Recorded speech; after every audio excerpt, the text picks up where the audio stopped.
Hello and welcome. I'm Vikram Thapa, and today I'm talking to this man who's playing Raw. He's playing R for Romeo, A for Akbar, and W for Walter. Thank you so much, Thank John you. Abraham, for Thank talking you. to us. Thank you. A long time. Yeah, been very long. Yeah, but I mean, what's happening? These political thrillers, is it by design, or are you just choosing those now? I think by default, the issue that exists in Kashmir is something that has been very close to my heart for the longest time.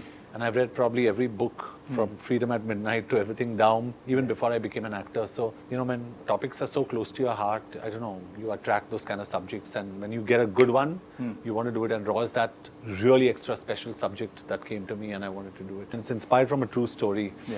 And I say this because my director, Robbie Grewal, his father worked in the military intelligence in Gulmarg. Oh wow, And he was part of the skiing intelligence unit. the skiing intelligence unit. Yeah. So I've heard that for the first time. yeah, so it's quite crazy. And I actually saw the outfit out there. And, it was over a drink that he and his father, Robbie and his father sat and, they chanced upon this idea. And it took Robbie 5 years to develop a script. So this is no figment of imagination. There's no creative liberty. It's factual. It's true. And it's down to the T. The attention to detail is absolutely fantastic. I was at the trailer launch and I heard a lot of the media interaction that you were a part of. And I remember one of your statements where you said, don't say anything to trend.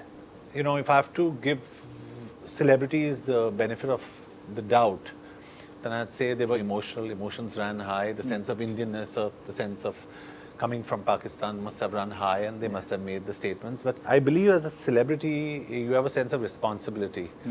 And that responsibility comes with not saying something when you're not armed with enough facts. Yeah, true. That's very important. So when you don't have those facts, please don't make statements. Yeah. I'm not saying that they weren't armed with facts. Maybe they had their facts right. But I wouldn't do that if I didn't have my facts right. It's a very scary space to be in because A, on one hand, you're influencing people. B, on the other hand, you're polarizing people. So be very careful with the kind of statements you make. So I believe because I'm politically aware and I've read probably everything. And like I say this, from Venezuela to Ecuador to Syria to Hong Kong, I know, or at least I'm happy that I think I know a lot of what's happening in the world, including India. So it gives you a sense of power, of knowledge, and you know what's happening in the world. So people really need to be aware before making statements, and I feel that's a responsibility that an actor has or a celebrity has. I'm sure, but do you also think that there's a lot of pressure these days? I mean, social media is Don't bow down to it, no? A lot of... What kind of a person are you if you bow down to pressure?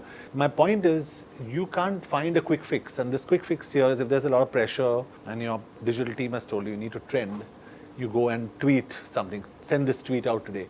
You don't even know what it stands for, what you're doing, but you're sending it out. Yeah.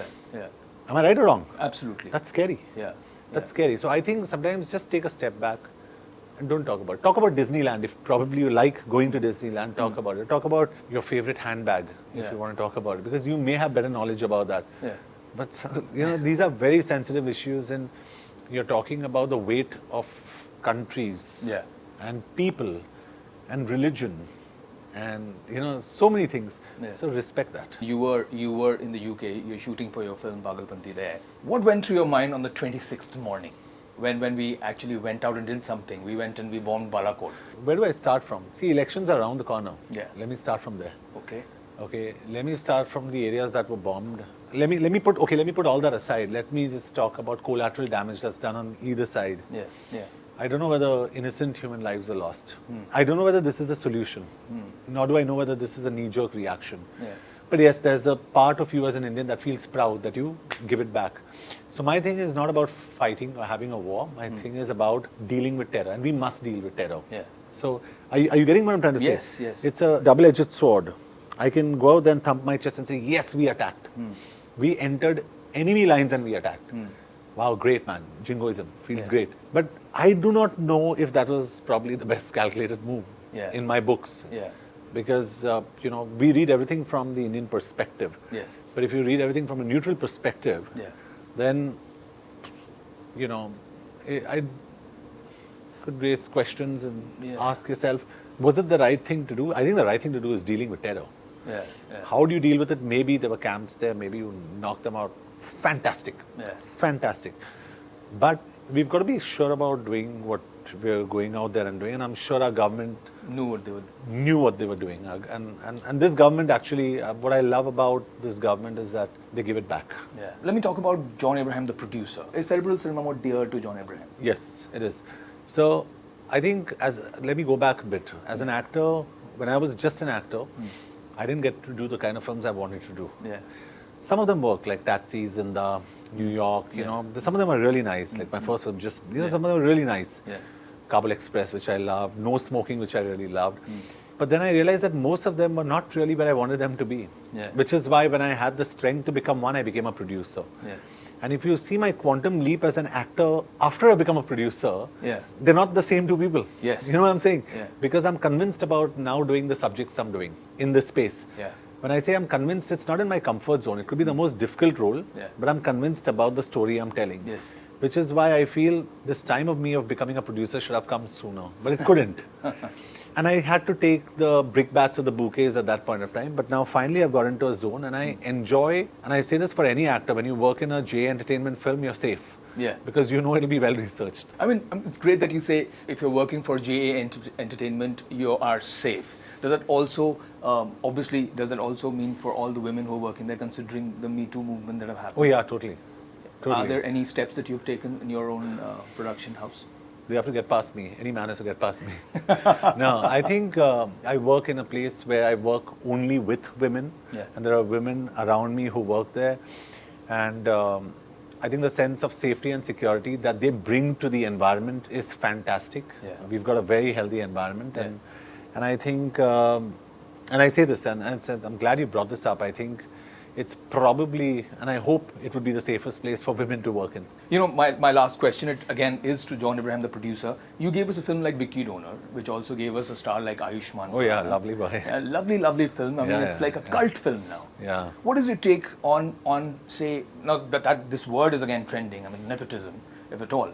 I mean, for somebody who's not from the film industry, what is your take on that? There's this huge argument these days, no, between Gangana It's not and argument, Karan. it's a fact. The fact is that it does exist, nepotism does exist, and I'm glad that we're not using that word so often, but Yeah. it does exist, and yes, it's really hard for an outsider to make it. Yeah. And because I was one, I took the trouble and we really pushed and made sure that Ayushmann came in, you know, Yeah. and we really pushed him, and I'm so glad when I see Ayushmann today, I feel so happy because he's not only is he a talented boy, but he's a wonderful boy.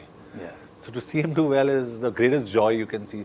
So I think it does exist, but doesn't take away from the fact that they also have to work hard to get to where they have to get. They get things easier. Yeah. They can sustain a little longer. You may have to spend maybe 15, 20,000 rupees more on 5 bad films of theirs before they're going to be knocked out. Yeah. Some of them at least. Yeah. But the ones that are good stay. And people want to see them at the end of the day. Them as in actors, they want to see. Yeah. There's a sense of curiosity around how this actor's kid has turned out and how he's going to be on screen or how she's going to be on screen. But someone like me, I don't feel bitter about it. I'm an outsider. And I feel great about it. And I will encourage more outsiders to come in here. And I feel great about it. And I feel that any outsider out there who wants to come in, they at least have a door at JA Entertainment. J Entertainment, John Abrams there. You know, so, and I like it. I think there should be a space for everyone.